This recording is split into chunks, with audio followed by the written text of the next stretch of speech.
Okay, this is chapter 21 called Last Day.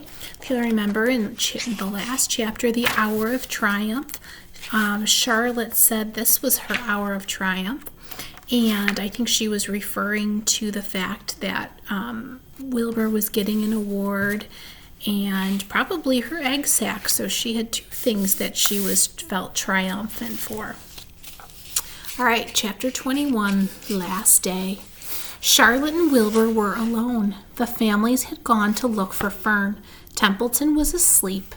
Wilbur lay resting after his excitement and the strain of the ceremony. His medal still hung from his neck. By looking out of the corner of his eye, he could still see it.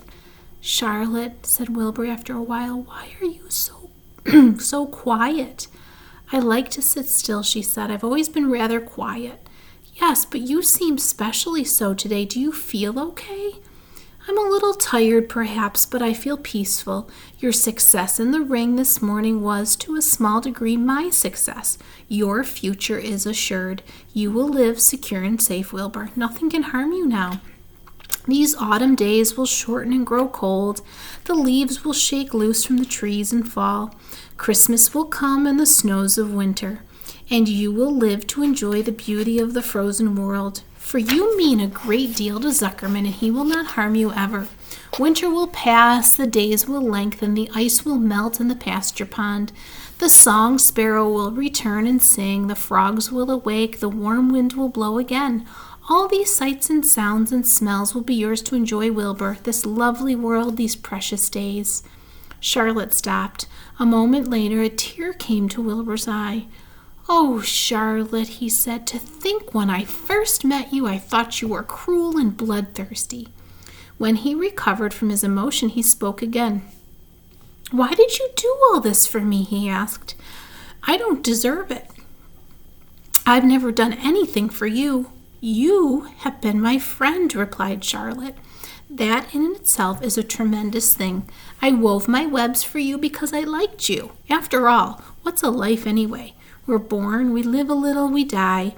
A spider's life can't help being something of a mess with all the trapping and eating flies.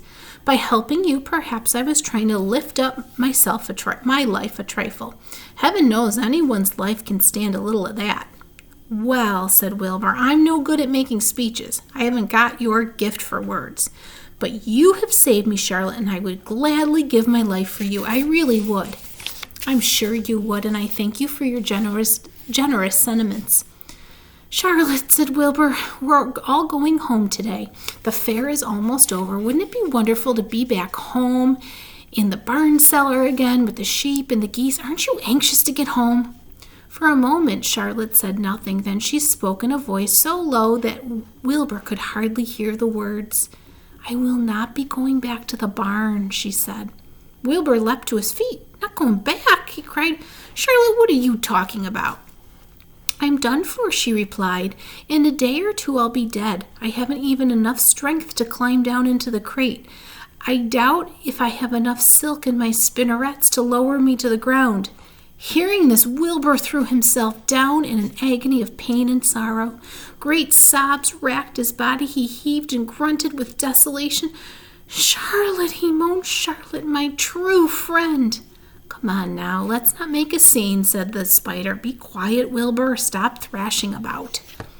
"But I can't stand it," shouted Wilbur. "I won't leave you here to die. If you're going to stay here, I shall stay too." "Don't be ridiculous," said Charlotte. "You can't stay here. Zuckerman and Lurvy and John Arbel and the others will be back any minute now, and they'll shove you into that crate and away you'll go. Besides, it wouldn't make any sense for you to stay. There would be no one to feed you. The fairgrounds will soon be empty and deserted." Wilbur was in a panic.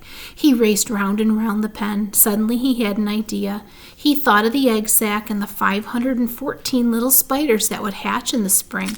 If Charlotte herself was unable to go home to the barn, at least he must take her children along. Wilbur rushed to the front of his pen. He put his front feet up on the top board and gazed around. In the distance he saw the Arbels and the Zuckermans approaching. He knew he would have to act quickly. "Where's Templeton?" he demanded. "He's in that corner under the straw asleep," said Charlotte. Wilbur rushed over, pushed his strong snout under the rat and tossed him in the air. "Templeton!" screamed Wilbur. "Pay attention!" The rat, surprised out of a sound sleep, first looked dazed, then disgusted. "What kind of monkey shine is this?" he growled. "Can't a rat catch a wink of sleep without being rudely popped into the air?" "Listen to me," cried Wilbur. "Charlotte is very ill. She has only a short time to live. She cannot accompany us home because of her condition. Therefore, it is absolutely necessary that I take her egg sack with me. I can't reach it, and I can't climb, and you are the only one that can get it. There's not a second to be lost. The people are coming. They'll be here in no time. Please, please, please, Templeton, climb up and get that egg sack." The rat yawned. He straightened his whiskers and he looked up at the egg sack. "So," he said in disgust, "it's old Templeton to the rescue again, is it?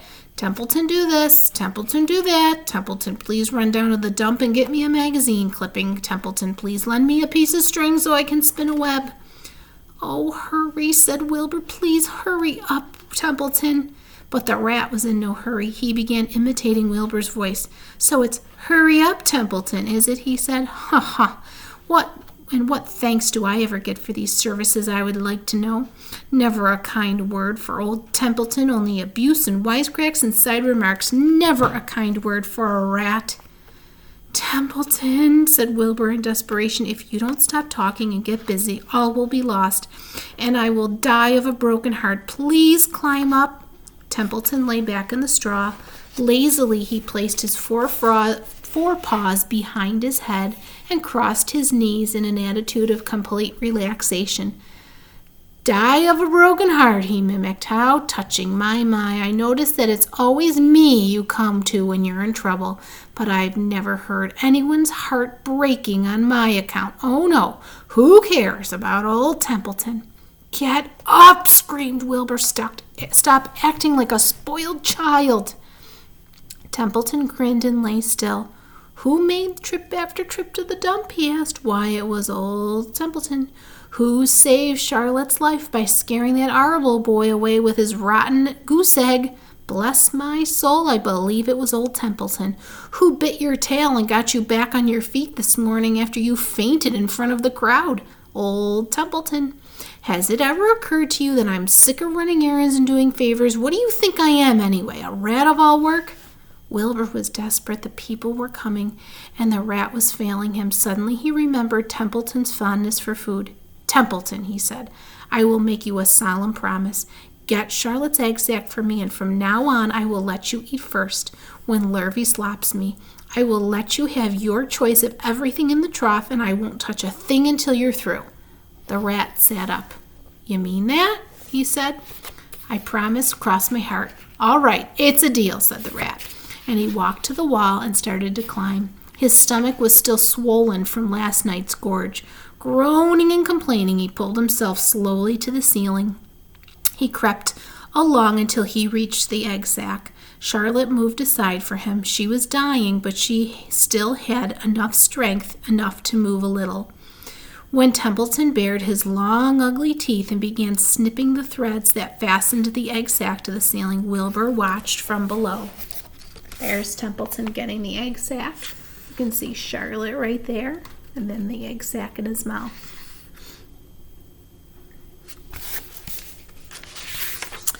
"Use extreme care," he said. "I don't want a single one of those eggs harmed." "They're thick in my mouth," complained the rat. "It's worse than caramel candy." But Templeton worked away at the job and managed to cut the sack adrift and carry it to the ground, where he dropped it in front of Wilbur. Wilbur heaved a sigh of relief. "Thank you, Templeton," he said. "I will never forget this as long as I live." "Neither will I," said the rat, picking his teeth. "I feel as though I've eaten a spool of thread. Well, home we go." Templeton crept into the crate and buried himself in the straw. He got out of sight just in time. Lurvy and John Arble and Mr. Zuckerman came along at that moment, followed by Mrs. Arble and Mrs. Zuckerman and Avery and Fern.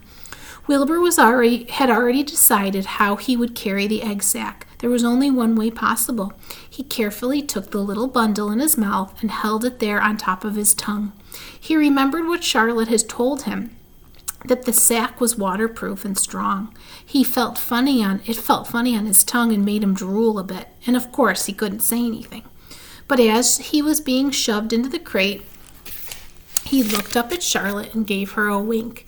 She knew he was saying goodbye in the only way he could, and she knew her children were safe. "Goodbye," she whispered, and then she summoned all her strength and waved one of her front legs at him. She never moved again. Next day, as the Ferris wheel was being taken apart and the race horses were being loaded into vans, and the entertainers were packing up their belongings and driving away from the trailers, Charlotte died. The fairgrounds were soon deserted. The sheds and buildings were empty and forlorn. The infield was littered with bottles and trash. Nobody of the hundreds of people that had visited the fair knew that a gray spider had played the most important part of all. No one was with her when she died. And the very last chapter, chapter 22, is called A Warm Wind.